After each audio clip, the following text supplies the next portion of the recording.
आप देख रहे हैं भारत 47 न्यूज। कांवड़ रूट पर सभी दुकानदारों के नेम प्लेट लगाने पर लंबे वक्त से विवाद चल रहा है।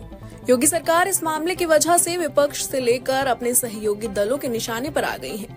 इस मामले को लेकर सुप्रीम कोर्ट में अहम सुनवाई हुई है। सुप्रीम कोर्ट ने सरकार के इस फैसले पर रोक लगा दी है और शाकाहारी मांसाहारी बोर्ड लगाने पर हामी भरी है। वहीं सुप्रीम कोर्ट ने उत्तराखंड और मध्य प्रदेश सरकार को नोटिस भी जारी किया है। कोर्ट का कहना था कि दुकानदारों को अपनी पहचान बताने की जरूरत नहीं है, उन्हें सिर्फ खाने के प्रकार बताने होंगे। दुकान में खाना शाकाहारी है या मांसाहारी, ये बताना होगा।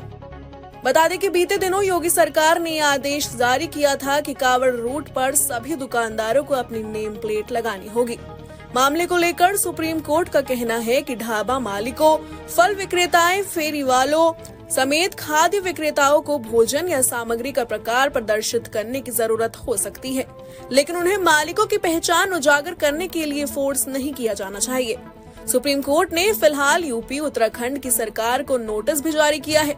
कोर्ट का कहना था कि अगर याचिकाकर्ता अन्य राज्यों को जोड़ते हैं तो उन राज्यों को भी नोटिस जारी किया जाएगा। चलिए जानते हैं नेम प्लेट विवाद को लेकर सुनवाई में सुप्रीम कोर्ट ने क्या क्या कहा। सुप्रीम कोर्ट में जस्टिस ऋषिकेश रॉय और एसवीएन भट्टी की बेंच ने NGO association of protection of civil rights द्वारा दायर याचिका पर सुनवाई की। ये एनजीओ सिविल राइट के लिए काम करता है। याचिकाकर्ता ने कहा, पुलिस ने सभी रेस्टोरेंट, ठेला और सभी भोजनालयों के मालिक का नाम बताने के लिए कहा गया है। हालांकि हंगामे के बाद इसमें कुछ नरमी बरती गई। सुनवाई के दौरान वरिष्ठ अधिवक्ता अभिषेक मनु सिंघवी ने कहा कि आदेश बिना किसी कानूनी अधिकार के जारी किया गया है और उन्होंने इसे छलावा बताया।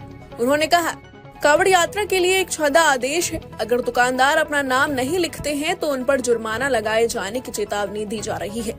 अधिकांश दुकानें चाय की हैं और कुछ फल दुकानदारों की हैं। सिंघवी का कहना था कि आप किसी रेस्टोरेंट में मेन्यू के आधार पर जाते हैं, न कि ये देखकर कि कौन परोस रहा है। राज्य सरकार ने जो निर्देश जारी किया है उसके पीछे उद्देश्य यही है कि पहचान के आधार पर बहिष्कार किया जाए।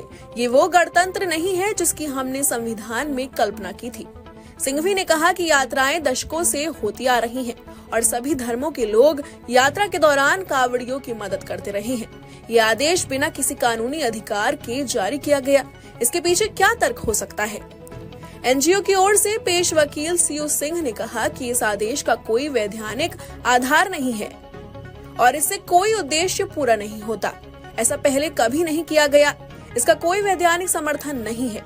कोई भी कानून पुलिस कमिश्नर को ऐसा करने का अधिकार नहीं देता। हर चाय की दुकान और सड़क किनारे की अन्य दुकानों पर कर्मचारियों और मालिकों के नाम लिखने का निर्देश देना किसी उद्देश्य की पूर्ति नहीं करता है। एससी के नेम प्लेट वाले आदेश को लेकर मुस्लिम दुकानदार खुश नजर आ रहे हैं। उत्तर प्रदेश के एक दुकानदार ने मीडिया से बातचीत के दौरान कहा, नहीं सही करा सुप्रीम कोर्ट ने जो कुछ करा जी बिल्कुल ठीक है, आदेश मानना चाहिए। आप कैसे देख रहे थे इस फैसले को कि नाम लिखना जरूरी होगा? हालांकि कई लोगों ने आपत्ति जताई। वो तो अपनी अपनी मर्जी की बात है, तो कोई किसी की पसंद पर रोक नहीं लगा सकता। लेकिन मामला जब सुप्रीम कोर्ट में गया तो सुप्रीम कोर्ट ने रोक लगा दी। अब उन्होंने कहा है कि नाम लिखना जरूरी नहीं होगा, बल्कि सरकार से भी उन्होंने जवाब मांगा है। तो आपका क्या कहना है? उन्होंने बहुत अच्छा करा। सुप्रीम कोर्ट का जो आदेश है वो बहुत बढ़िया है जी, इसमें कोई वो नहीं है। तो अगर नाम जैसे लिखना पड़ता है तो उसके लिए क्या मतलब आपका उस पर क्या सोचना है, क्या सोच है कि नाम लिखना चाहिए? बस सोच है कोई, वो तो मजबूरी है आदमी की लिखना, अन्य कोई जरूरी नहीं है। मेरा तो चेहरे पे लिखा हुआ है, नाम तो मेरे चेहरे पे है लिखा हुआ, उसमें तो कोई बात ही नहीं है। तो आपका मानना है कि सुप्रीम कोर्ट का जो निर्णय है बढ़िया है, बहुत बढ़िया, बहुत अच्छा। दरअसल पिछले हफ्ते मुजफ्फरनगर पुलिस ने कांवड़ यात्रा रूट पर सभी दुकानदारों को नेम प्लेट लगाने का आदेश जारी किया था। योगी सरकार के इस कदम की न सिर्फ विपक्ष बल्कि एनडीए के सहयोगी जेडीयू और आरएलडी समेत अन्य पार्टियों ने भी आलोचना की। इस मामले में अब अगली सुनवाई 26 जुलाई को होगी। आप देख रहे हैं भारत 47 न्यूज।